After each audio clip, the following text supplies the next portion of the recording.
Hello बच्चों, let's see this question and here this question say social division affect politics. Examine the statement.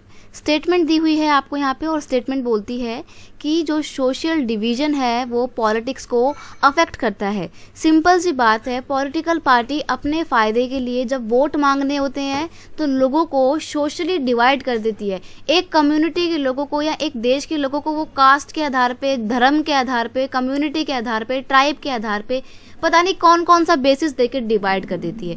तो इसकी वजह से क्या होता है, हमारी पॉलिटिक्स तो ये अफेक्ट होती है, लॉन्ग टर्म में हमारे जो देश का हित है वो अफेक्ट होता है, कंट्री की जो एकता है, यूनिटी है, वो डिसइंटीग्रेट होती है। तो ये चीज़ें खतरनाक हैं। यही आपको यहाँ पर एक्सप्लेन करना है कि कैसे ये सोशल डाइवर्सिटी अफेक्ट करती है हमारी पॉलिटिक्स को, या सोशल डिवीजन कैसे अफेक्ट करता है हमारी राजनीति को।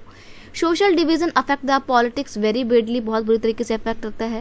As democracy involve competition among the various political parties. अब डेमोक्रेसी में क्या होता है, मल्टी पार्टी सिस्टम की अगर हम बात करें तो यहाँ पे तो बहुत सारी पॉलिटिकल पार्टी होती है और सभी पॉलिटिकल पार्टी साम दाम दंड भेद नीति का अपना कर उनका बस एक ही सोल पर्पस होता है कि हमारे को क्या करना है, जीतना है, और इसके लिए वो कुछ भी हदें पार कर देती हैं।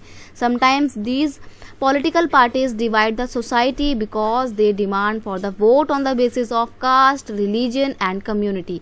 कई बार ये पॉलिटिकल पार्टी इतना ज़्यादा नीचे गिर जाती हैं कि धर्म के आधार पे, जाति के आधार पे, कम्युनिटी के आधार पे अपना वोट साधने की कोशिश करती हैं, लोगों से वोट मांगती हैं, और this can lead to the conflict, violence और even disintegration of the country. और समटाइम्स ऐसी जो सिचुएशन होती हैं इतनी एक्सट्रीम हो जाती हैं कि लड़ाई झगड़े हो जाते हैं, कम्युनल वायलेंस हो जाती हैं, क्योंकि धर्म के आधार पर आप लोगों को डिवाइड कर देते हैं। तो ये चीज़ें देश के लिए खतरा है, इसीलिए बोला गया है कि सोशल डिवीजन पॉलिटिक्स को अफेक्ट करता है।